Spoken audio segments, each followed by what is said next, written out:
I am definitely going off script today. Hey, cycling community, this is Steve, Grusis the Cycling Greek. Ordinarily I wouldn't be writing today, but today's a holiday, July 4th, and it's a Friday.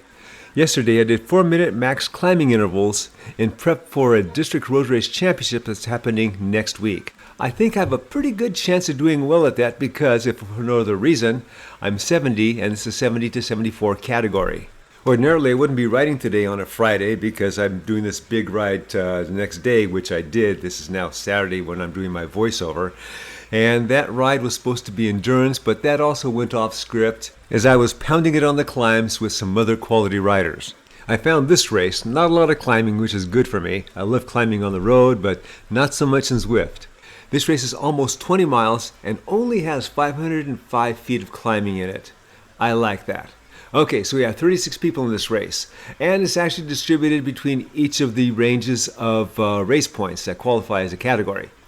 I have about 341 points, and the high for my category is 350. When I did my intervals yesterday, it was after work, so it was in the evening. If I was just racing my category, I'd be feeling a lot easier right now, but my legs are screaming. I'm having a hard time keeping toward the front, and what I didn't realize at the time is that this was a combined category. I thought this was all my category and that I had just picked up a lot of riders toward the end. So, rather than try and think of something to say for the entire 50 plus minutes of this race, let's go to some of the high points. Actually, the first one starts now. Still thinking that everybody's in my category, I'm wondering why this guy's taking off so early and going pretty strong. Actually, there's a couple of them right now. I don't know who they are. Even if my legs were feeling good, I wouldn't go chase them at this point. This is way too early, but there's other people that are chasing, so now I'm just trying to hang on to their wheels. I'm the old guy in this group, but I'm not the only old guy. I know in my category there's a 69-year-old and there's a 61-year-old. This chase is stretching me, and it's stretching others as well, and they're starting to fall off the back, some of them. Again, thinking that everybody's in my category, I'm thinking these guys have got to slow up soon. Being the old guy that I am, I always schedule no more than 2 high-intensity workouts per week, and yesterday was my second one. I know this is not even 2.5 minutes into the race, but boy, I'm wondering how I haven't gotten dropped yet. Look at all that red and orange in the intensity graph below, and then look at the lighter colors where I was trying to rest between. The connection was finally made. Jumping to less than a minute ahead, Cameron Thompson, 36-year-old from New Zealand, takes a flyer. Looking at the little insert map in the upper right-hand corner, I think there's a rider that's way out there ahead of us. This is causing consternation as riders are trying to go after them. Now, you'll notice that I have a couple teammates in here, one ahead of me and one in back of me. Of course, I've never spoken with them. I don't know who they are. They don't know who I am, but I have teammates. I and some others have been able to go up to those that are trying to go after Thompson, and we form our own little chase group.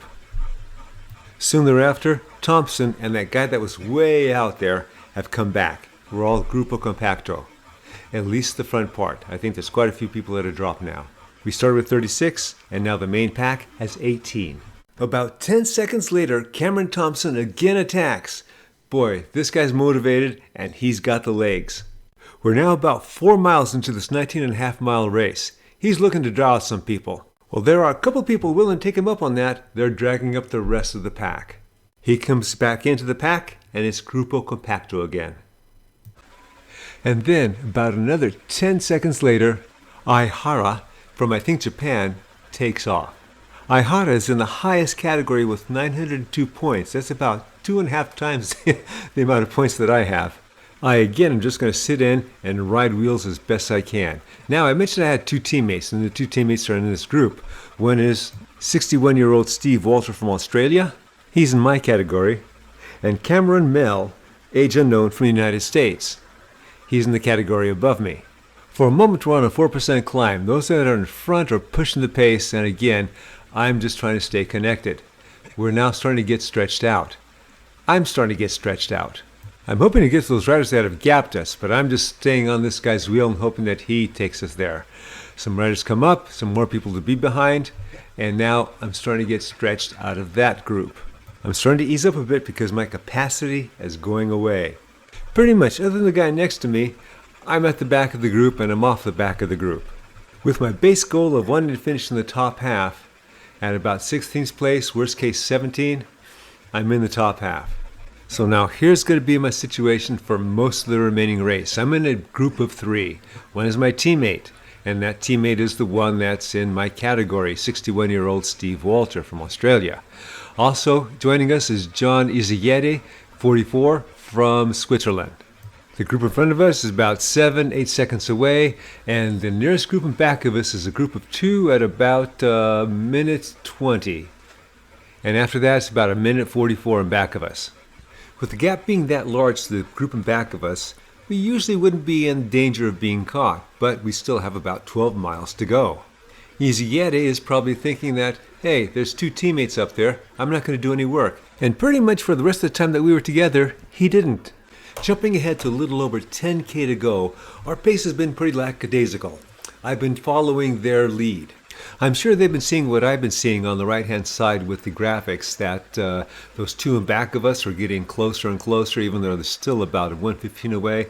I was getting nervous, so I decided to just go to the front and pull hard, see if I can get away, maybe take one of them with me. I had a 2-second gap, and then I was starting to think, 6 miles to go, maybe I can hold this. I was starting to become encouraged when the gap went up to 3 seconds. I kept at it, they kept at it, and eventually they brought me back in. And that was led by my teammate. Now I use teammate loosely because we're wearing the same uniforms, there was no tactics, we don't even know each other. Jumping ahead to 4.6 miles to go, after I was caught, we had slowed down a lot again. And I was starting to get nervous because the gap was now down to about 1 minute, so I decided to take off again. If nothing else, I'm thinking that what I'm doing will increase the gap between those chasing us and me. I am again caught by teammate Walter, and he counters, puts in an excellent move. So I just ride the wheel of Izayete, thinking, he's my teammate, and so I'm not going to push it right now, especially after the effort that I just did. The gap to those in back of us went from 59 seconds up to 1 minute 5. It's now 3 miles to go. I've been watching that gap to Walter grow to 13 seconds. I can't bridge it, but I want to get away from this guy. Maybe I can get the place in back of Walter. Maybe I do have enough time to bridge it, but that's going to depend on a number of things. Izayete is not letting me go. In fact, he counters a bit, comes past me. This move told me that he's stronger than I thought he was. Before, he was just hanging on, and I was thinking maybe that's all he could do. Well, it turns out that's not all he can do. This also suggests to me that I cannot sprint with him. It's now 1.9 miles to go. We've been noodling a little bit, and the gap to back of us is now back down to 1 minute and below 1 minute, so I take off again. Hopefully, I'm just pounding Izayete into the ground, but it doesn't look like it. He's not even going a second back. He's in back of me, and so now I'm starting to light up because I'm seeing he's not going away. It's now a half mile to go. That last attack showed me that I don't have a lot left in my legs. The only advantage that I see that I have been able to accomplish is that I can get a gap on Izayete. And so this is what I'm starting to do now. Going from about 0.3 miles to go, I'm hammering as much as I can. I'm looking at the graphics on the right. We are still same time on the road. I look at the graphics below, and he's about 5-7 meters behind me. He activates his afterburners, and with under 500 feet to go, he dusts me. The second half of this race has been a great example of game theory. I hope you enjoyed this video and you got something out of it. Look for my upcoming videos, especially the one about the district championships. As always, remember, comment, like, subscribe. The Cycling Greek.